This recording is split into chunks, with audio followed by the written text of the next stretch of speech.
Buenos días, chicos. Esta semana vamos a analizar, dentro de la unidad 12, la dinámica de los ecosistemas, vamos a analizar las dinámicas de las relaciones en los ecosistemas, qué relaciones hay entre los seres vivos, y luego qué es el equilibrio dentro del ecosistema. Pues mirad, dentro de la biocenosis del ecosistema, los seres vivos, los factores bióticos, están relacionados entre sí, ¿vale? Hay una relación entre todos los seres vivos y esta puede ser entre organismos de la misma especie, es decir, por ejemplo, entre organismos del mismo tipo, por ejemplo, de pájaros concretos o de animales de la misma especie. Esas son relaciones intraespecíficas, misma especie. Pero también hay relaciones entre diferentes especies, entre organismos de diferentes especies. Por ejemplo, un zorro que caza a un ratón o que caza a un conejo, ¿vale? Pues eso son relaciones interespecíficas, de los dos tipos, intra e interespecíficas. Vamos a hablar primero de las interespecíficas, que como hemos dicho se establecen entre individuos de la misma población o de la misma especie, ¿vale? De la misma especie, podríamos decir. Distinguimos cuatro tipos. La primera, pues, es la típica, una asociación familiar. Imaginaos un nido de algún tipo de pájaro que tiene crías. Pues estos grupos están formados por los progenitores, que sería el pájaro adulto, y por las crías, que serían los descendientes. Lógicamente, el pájaro adulto da una protección y un cuidado a las crías. Esto ocurre normalmente con pájaros y mamíferos. Sería la asociación familiar. También tenemos la asociación social, que sería un grupo de individuos que se reparten el trabajo, formando una colonia, como pasa con muchos insectos, por ejemplo, con las abejas o con las hormigas. Son asociaciones sociales. Tendríamos también asociaciones gregarias. Las asociaciones gregarias son individuos que pueden estar emparentados o no, siendo de la misma especie, que se agrupan en determinados periodos concretos, con algún fin. Como por ejemplo, un grupo de aves que van a hacer una migración, migran todas juntas. Por último tendríamos la asociación colonial. ¿Vale? Son grupos de individuos que se mantienen unidos, formando una estructura sólida. Muchos individuos viviendo conjuntamente, formando una estructura compacta.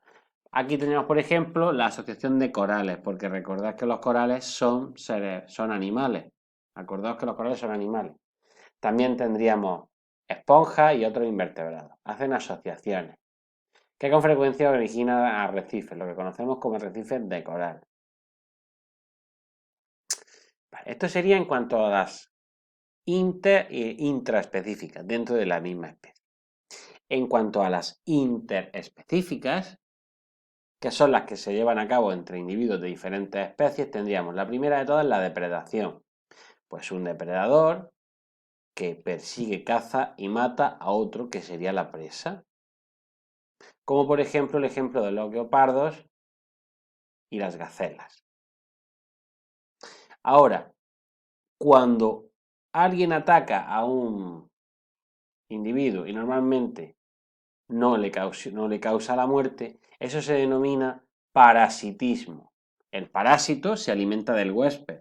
Por eso, por ejemplo, fijaos, aquí tendríamos unos hongos que son parásitos de este árbol. Están causándole perjuicio al árbol, pero no lo llegan a matar, ¿vale? Como pasaría en nuestro caso, por ejemplo, con los piojos o con otra serie de parásitos. Aquí como ejemplos ponen muchos hongos, que son parásitos de árboles y otras plantas. Parasitismo. Otro ejemplo sería el inquilinismo. Mira, el inquilinismo es un individuo que vive o se refugia sobre otro, sin causarle daño. Como por ejemplo, fijaos, los pájaros que construyen los nidos sobre los árboles, pues están utilizando a los árboles para refugiarse en ellos, pero no les causan daño. Inquilinismo se refiere a inquilino, a casa, a donde, el hábitat donde se vive. Comensalismo, en este caso, sería un individuo que se beneficia de otro, normalmente porque le aporta alimento, sin causarle ningún perjuicio. por ejemplo, las palomas, que tienen una relación con el ser humano porque les da de comer, como tenéis en la imagen. O, por ejemplo, diferentes peces que persiguen a un tiburón, porque el tiburón de él, cuando elimina una presa, quedan diferentes trozos, diferentes partes, ¿vale? O, por ejemplo, cuando un león caza a una gacela y las hienas después van a comerse a lo que queda del animal. Pues esos animales se benefician de la actividad del otro, ¿vale? Pasamos ahora a uno en el que se benefician las dos especies. Las dos especies se benefician. Por ejemplo, mirad, aquí tendríamos un chorlito que le está quitando a este cocodrilo los restos de comida que quedan entre los dientes.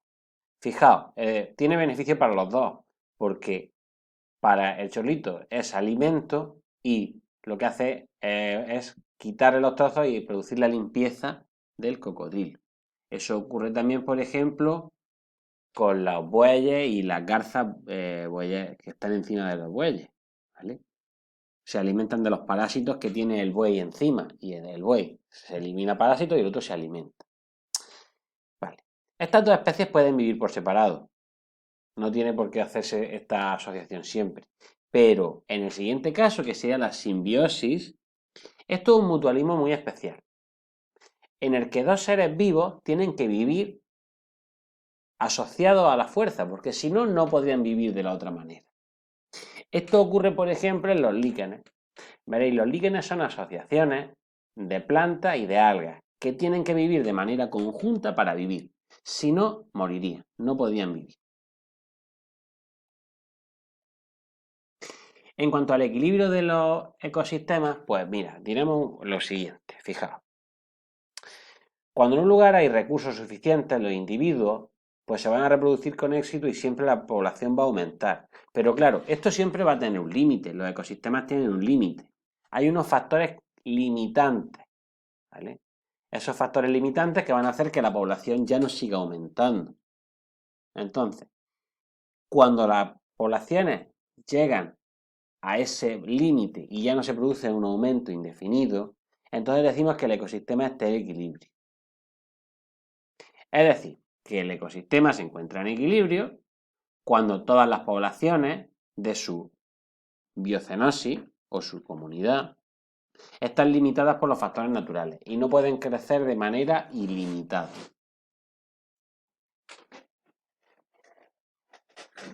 Vale, chicos, pues esta semana este sería lo que vamos a tratar.